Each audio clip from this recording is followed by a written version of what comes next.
Cool. All right, what's up, guys? We're back. Sorry about that. Curtis here, aka War Curdy Turdy, with Kyler Cook, good friend of mine. For those of you that don't know Kyler Cook, Kyler, do you just want to give like a quick hello? If you don't know me, this is the stuff you might want to know about me. Yeah, I mean, I'm a huge fan of Pokemon, have been for a long time. I guess some of the things that might be of interest is that I'm a writer. Just started a production company with my twin brother where we're producing short films. I'm an English teacher. I'm a father, um, active in my church, and just like all of us, right? Multifaceted, have a ton of things that I enjoy. But one of the things that really fascinates me is trying to find ways that things connect. And that's where some of the coolest conversations between Work Hurdle Curtis and I have been, is just on how similar things are in ways. That's kind of what brought up even this conversation tonight about some of the themes and similarities between collectible markets, between stocks, crypto, real estate, and Pokemon cards, and how if you pay close enough attention, you can find some of those threads and themes and find a way to make that work in your favor, in your benefit. And Yeah, so, yeah, for sure. I remember when I started thinking about Pokemon cards like stocks.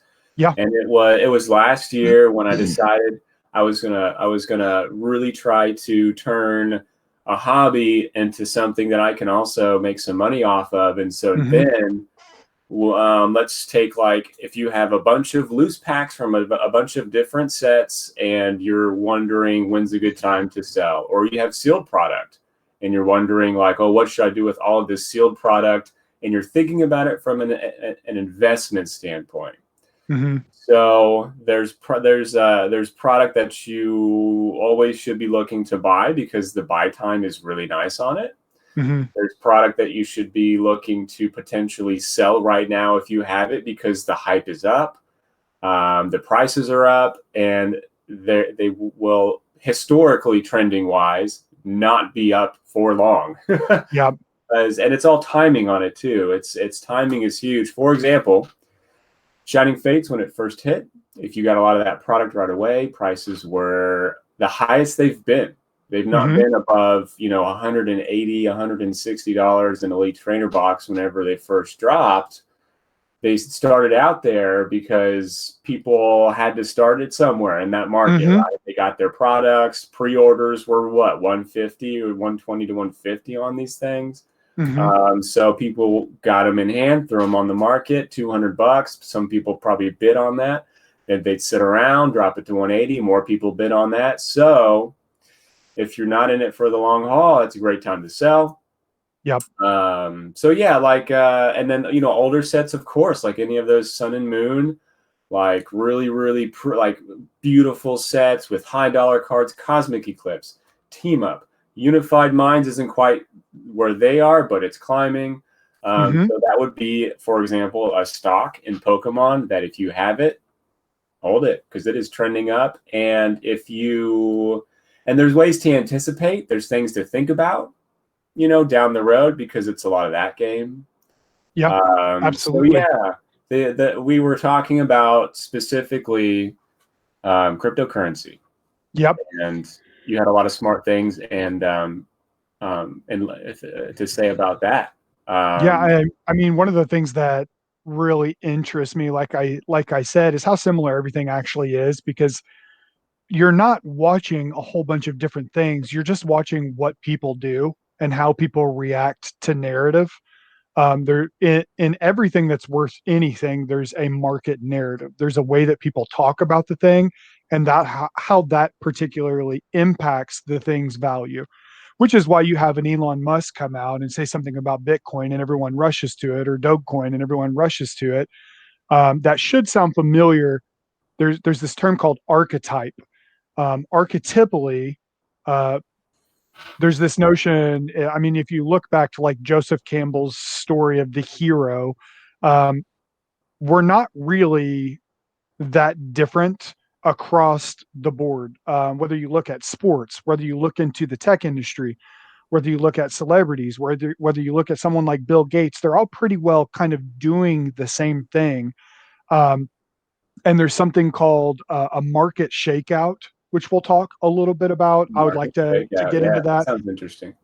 and it has to do with the difference basically between kind of company investors and retail investors, who are people more like you and I.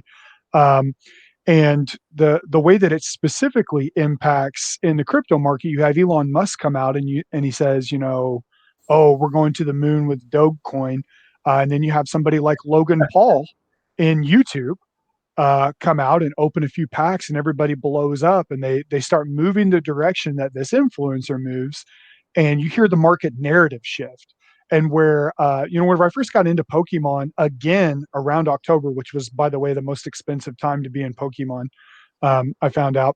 For real. I jumped back in because market narrative was pushing everyone in the midst of COVID to have something fun and enjoyable. And collecting is fun. It's enjoyable. It's something you can do on your own. So everybody floods back in, and it's really similar across types and across boundaries and across markets.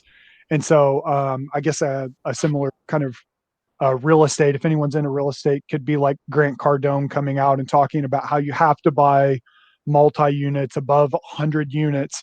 And then that market gets inflated and everyone's trying to buy multi units. And what happens is in my town, single family houses are now on sale. You always have to look kind of there's this idea of the mountain and the shadow of the mountain.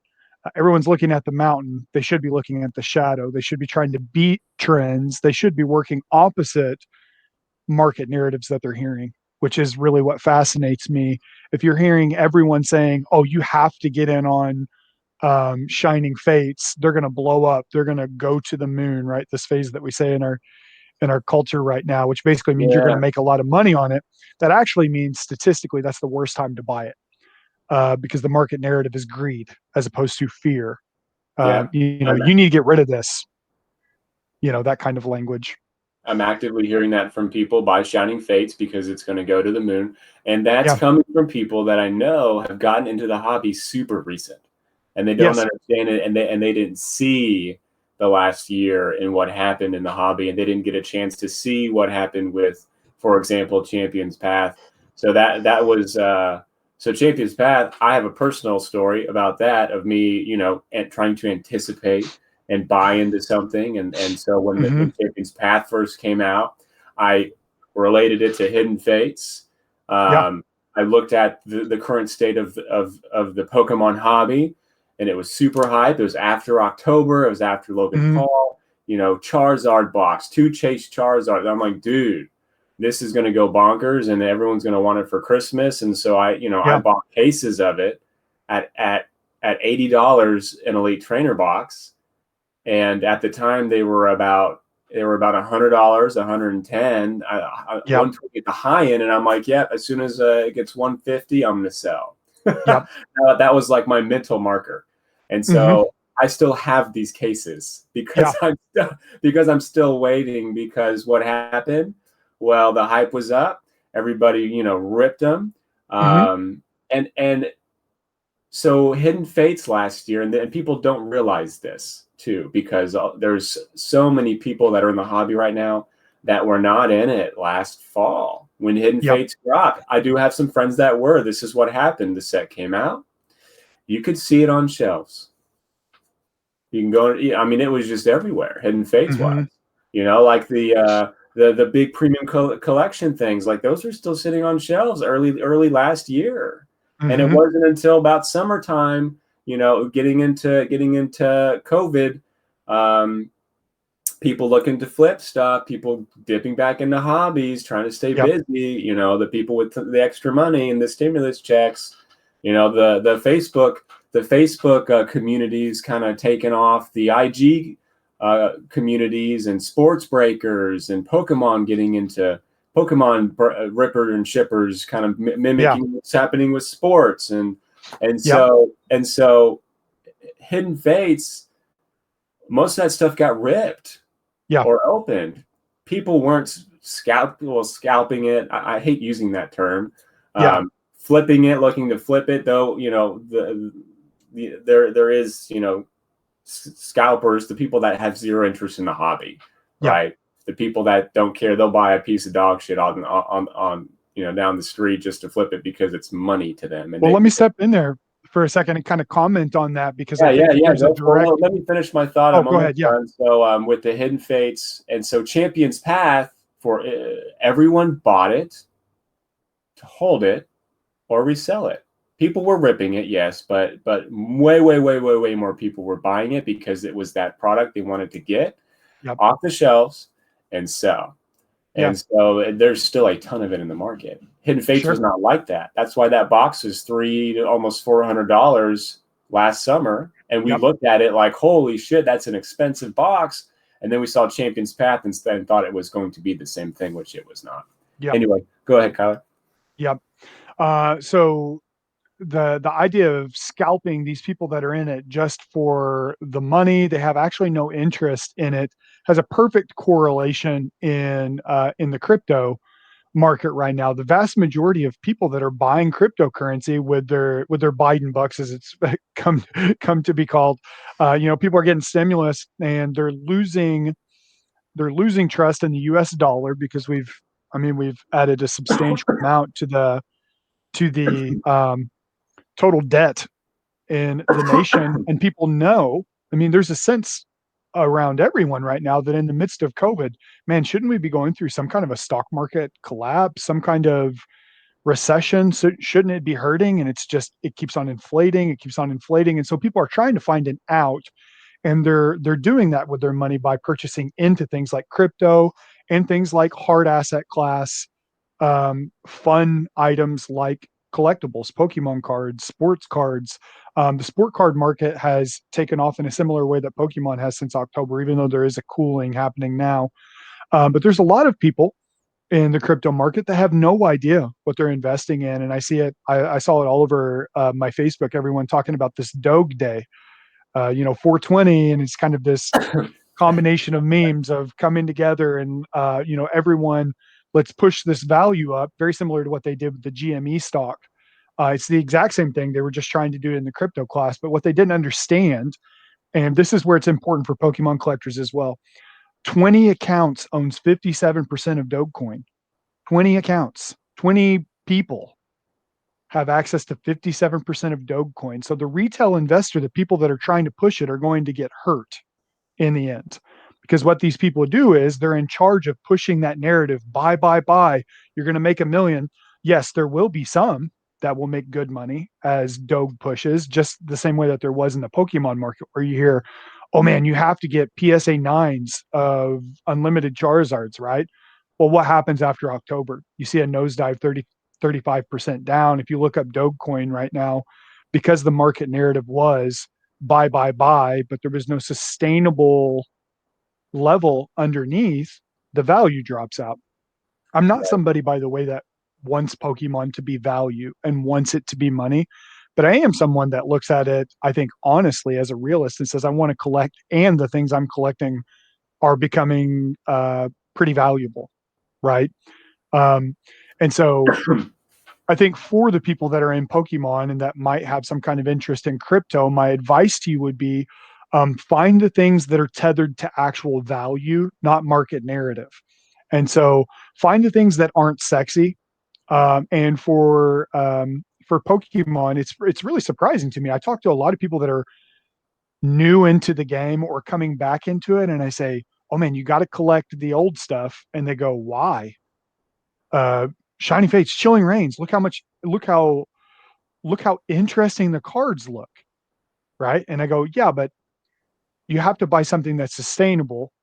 Like from a value perspective, I'm talking to these people that are wanting to make money in Pokemon. Which, whether or not you want to vilify that, that's up to you. But um, they're falling into the market narrative. They're falling into the hype of modern, which is very similar. There's 1,000 different crypto coins that are being published a year right now. Only a handful of them actually have technology related to them that are going to create long-term value. And so as somebody that's interested in crypto or in any kind of collectible, any kind of stock, you know, everyone says, I wish I would have been in Bitcoin 10 years ago. What they don't realize is that last year during March, Bitcoin fell to $3,000. It's currently evaluated over 50. At its high, it was 65,000. And that was like 2 weeks ago. And so, you could have made basically life-changing wealth on Bitcoin last year whenever everyone was saying COVID-19 is going to ruin everything. The narrative was fear. Everyone was selling out. That's Yeah. your moment. Listen to the way that people are talking around you. If people are saying you need to get rid of that, it's going to go to nothing. It's likely that that's probably a good purchase, because you have to find ways to figure out what the market narrative is and sort of hack that.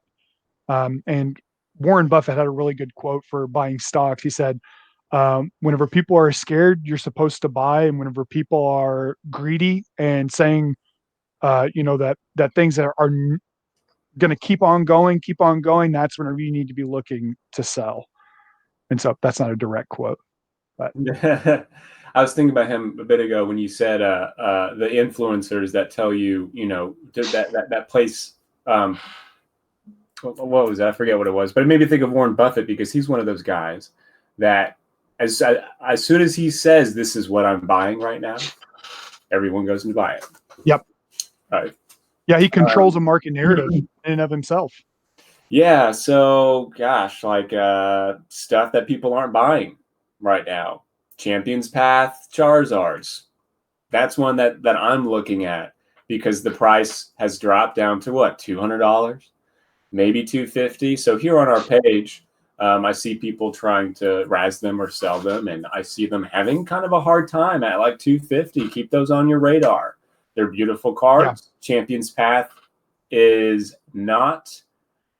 I don't know what's happening in the manufacturing facilities, but it does not seem to be like it's an in-print set. They are not actively Yeah. printing it. They might still have a bit, but if Mhm. it's not showing up in stores, and it hasn't showed up in stores for a while, and it was not a historically popular set like Champions Path, Pokemon is a profit-making company.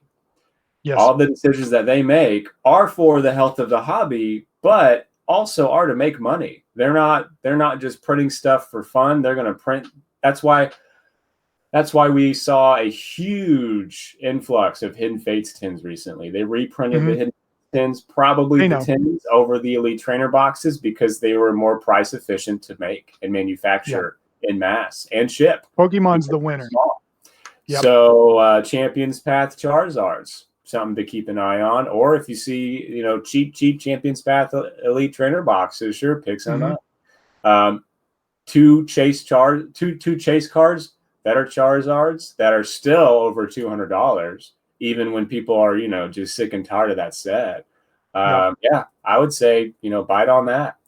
Yeah. Um, remember the full art trainer hype the early this year, Yep. where and there was no real reason for it, right? All of a sudden, and I remember when it went on my radar, somebody posted on our Facebook page a screenshot of their TCG player, and it had some of the higher end full art trainer cards, the older ones, and they blew up to $200 or $300, and they were like, "What happened? Yeah. What what did we miss?" Yep. And then that FOMO kicks in, that fear of Yep. missing out. It's on That's a greed everyone's market radar. signal. They go to eBay, they go to places, they start buying them up. Yep. The local card shops. I remember a couple of days later, I went to my local card shop. I went there looking for full art trainers, and you know who else were? About two or three other people there were looking at them, and they Mhm. all got bought that day. And I Yep. remember picking up them on the cheap. The prices went up, and now the hype has died. Right. Yep. For the most part, there's still one or two that are up there. But yeah, I would say from a lot of the bigger, more the $100 ones, they're now $60. So 30-40% drop on a lot of these because the attention's not there anymore. Yep. The attention. Yeah. Here's what I would say about that. Absolutely. Anytime that you have quick up, quick down, it means that it's a volatile is the term for it. It's a volatile asset class, or it's a volatile asset. You have to find ways to play those market signals that tell you greed, greed, greed. Whenever you see, whenever I was big into following all of the Poke YouTube channels, it was like there would be a cycle that would hit, and you would see all 4 or 5 of these big YouTubers that had a million people watching them that would say the same things at once, that would talk about, here are the top 3 or 5 cards that you should be looking into to purchase. You're behind at that point. If it's reached that place where millions of people are getting that market signal ahead of you, um, don't try to rush out and play in that market signal. Or if you're fast enough and you can rush out, like you were just saying, you went out and you get those full art trainers, find a way to what's the term, parlay, maybe find a way to turn whatever that value is in the market signal greed there into something that's more sustainable or something that's undervalued at the time. And so I could give you a perfect example of this. Um, Anybody that grew up collecting Pokemon cards knew that Japanese cards were fake cards.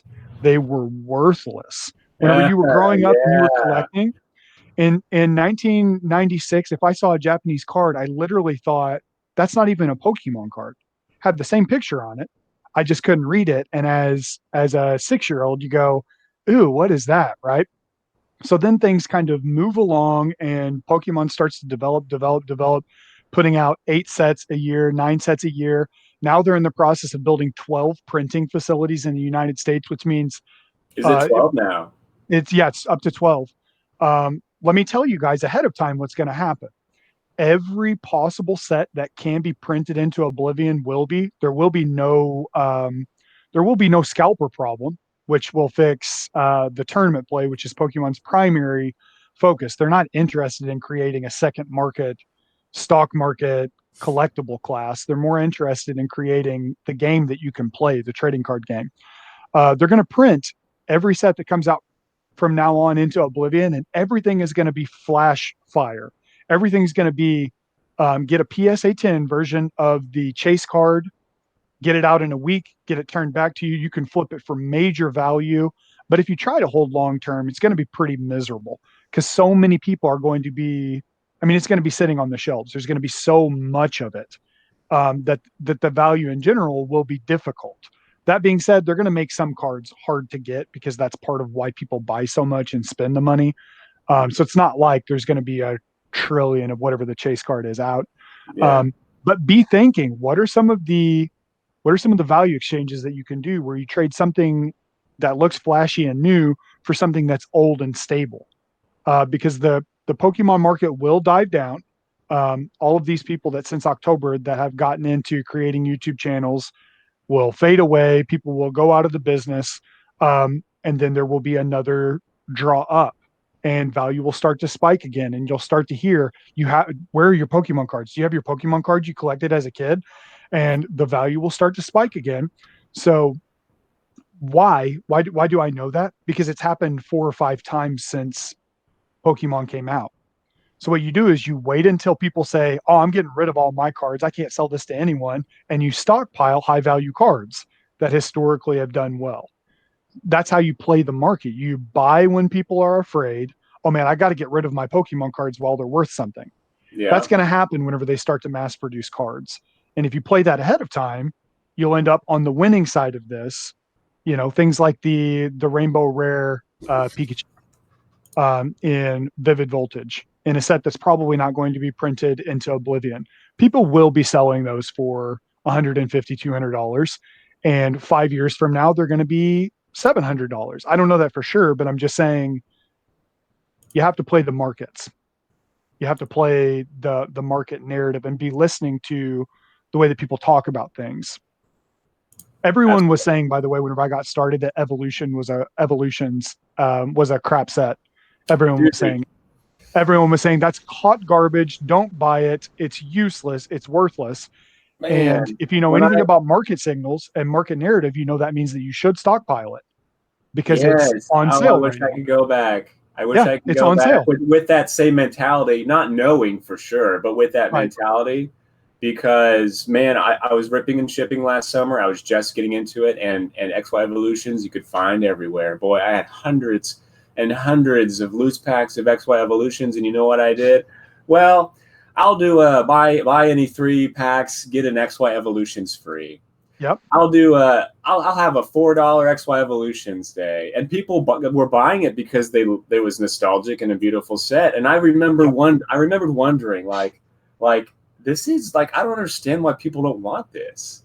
I mean, it's like, like it's a really beautiful set. There's great cards in it. I mean, the Yeah. full art Charizard's nice. You can pull like the nostalgic Charizard, looks the same, right? Like, Yep. why is it $4? Man, I'm gonna share a screen here because pivoting off of what you said just a second ago, where the scare, the people, people just wanting to dump a product or a card because it's the time is there to do it. Yeah. This is the and we're probably going to wrap up here pretty soon. We're at about 26 minutes. That was going to be about our cutoff. So this Marnie from Shiny Star V, when Shiny Star V hit, Marnie full art was spanking Charizard prices. I mean, the Shiny V Max and the Shiny V were in this set. This full art Marnie here was blowing it out of the park on pricing. So we didn't get it in the English version. That, in my opinion, is one of the reasons why they did not put it in the English version, because they wanted to take this card and put it in its own signature collection box, which we're supposed to be getting scheduled August 22nd. Now, it's not guaranteed, like it's not for sure, but what it says is we're getting a Marnie promo.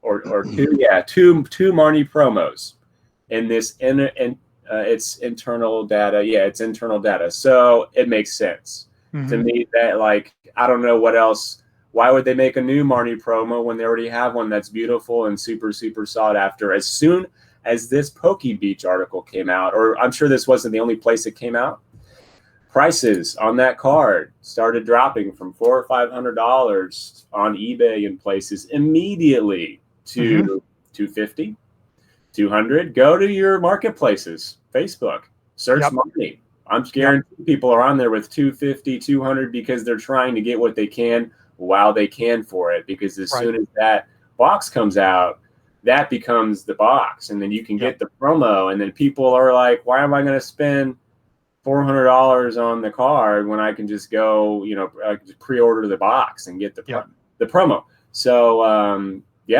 but that it is a set card. So Shiny Star V set card.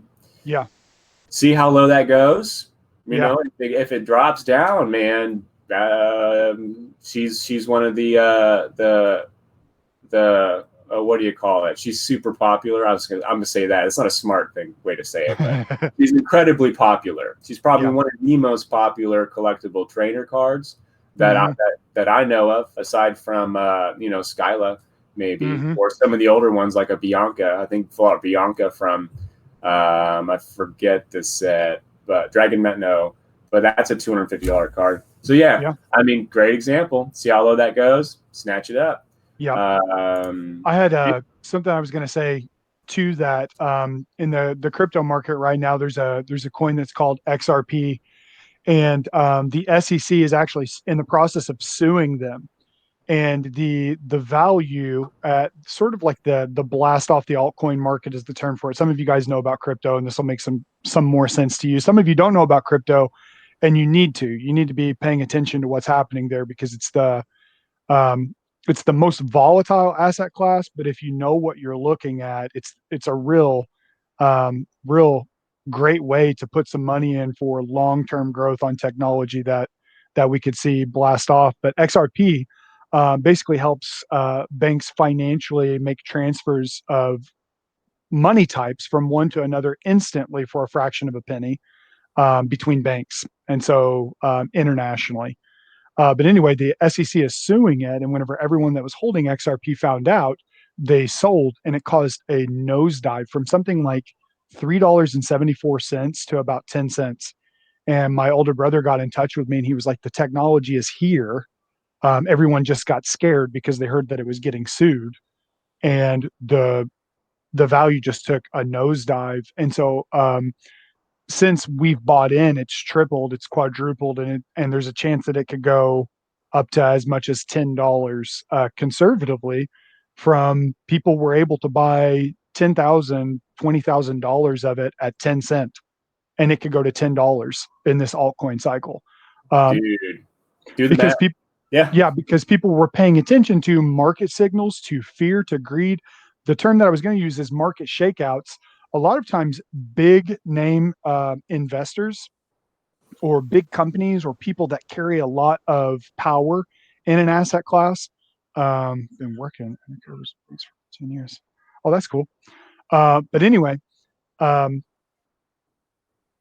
big big market share companies will do something called a shakeout, where they'll like Biden coming forth and saying that there's going to be this new tax. I don't know if you saw this, up to 40% for capital gains for people that make over 1 million. And so whenever everyone heard that, especially people in crypto that have made millions and millions, everyone started selling. There was a fire sale, and then everything was on sale. And everyone's going, get out of crypto. Biden's going to tax it at 80%, whatever. That is a textbook market shakeout. The narrative is carried by big owners that want retail investors out so that they can purchase at a low level, and then let retail investors start to creep back in because they want something on sale. So be careful with language, even in Pokemon cards, where you start hearing from big names or big people, oh, no one's, the value on Blastoise is going to fall 60% over the whatever, right? A lot of times, those kinds of narratives are perpetuated specifically so that there can be a buy at a low number. And so, Absolutely. as a retail investor, we have to be careful with listening to market narratives. Yeah. Yeah. Be smart about it. So, Cool, man. Well, we hit about this 30 minutes here, and I think that's a good time to cut it here. I wonderful. appreciate your time. Kyler Cook, everybody. If you don't know him, really, really Message me. awesome We'll talk guy. about it if you guys want to message me. And also, I'm in Goldenrod, so it seems like we do have some crypto Pokemon crossover fans. I Oh, love yeah. that. I love the connection there. So talk to me. I'll Yeah. give you whatever little insight I have. I don't have much, but Yeah, yep, takeaways here. If you're going to invest in something in Pokemon, invest in something that has actual value and it's not sexy. So, yep, Wizard of the Coast stuff, stuff that cannot be reprinted, because when these 12 facilities get up and running and they start cranking stuff out, this company owns everything past Skyridge. They can go yep. back and reprint whatever the hell they want, So so that, somebody here is saying Pokemon NFTs are going to be killer. Remember that dude, remember that that's a market narrative though. If yeah, everyone's thinking that NFTs are going to be killer, remember that you're supposed to be looking for, okay, where's the opportunity? Because if everyone thinks Pokemon NFTs are going to be killer, be thinking, okay, where's everyone going to flock and how can I get ahead of the flock? Right? find some people, reputable people talking about NFTs, do some research, because there are some things that you need to be aware of. As Sure. in, when you see NFT, like websites that are going to be selling NFTs, let's say Hmm. Pokemon NFTs, make sure that stuff is legit. Hmm. It's copyrighted, because here's what's going to happen is there's going to be these platforms that are selling NFTs that are actually not chained. Sure. They're going to be uncopyrighted, so it's going to be, there's going to be some hype value there, and then it's going to be worthless. So yeah, there's a lot of a learning curve on those, and you guys should probably be starting now. These serious investors that you people that are going to be wanting to spend some money on it, spend Hmm. it smart. Like you're going to go buy a car. Do research. I Yeah. don't know. Yeah. Know that the market narrative is going to be Yeah, hype in the beginning, which inflates the price. Glut. It's going to be overproduced. There's going to be a scare. Get out of NFTs. That's probably the point. Traditionally, we're looking at market cycles where you want to get in whenever everyone's saying get out of NFTs or don't pay attention to this kind of NFT, or maybe everyone's rushing to English version Pokemon cards. Be thinking about Japanese cards first. Move in the places where people are not, because that's how you get ahead of the curve, and that's how you that's how you build actual wealth in market cycle narrative functioning. And so yeah. don't just do what everyone on Reddit is talking about or everyone on YouTube, because it's likely you're the sucker that's getting played like a fiddle. And so that's what happens to retail investors a lot, or to retail buyers. We aren't the people that end up with multi-billion dollars. And so we don't know always how to look at market narrative signals, but pay attention to things like greed and fear. So if someone's telling you right now you need to sell all of thus and such, that could be a buy opportunity. Pay attention. Not always, but it could be. So that's all. That's all that I want to leave with everyone. But Yeah, we could thanks talk for the about it time. probably all night, man. Great, Yep, great dude. I love you, Kyler. Thanks, guys, for hanging absolutely. out with us and the awesome comments going on. And we'll see you next time with some more coffee and some more Pokemon. I love you. Bye.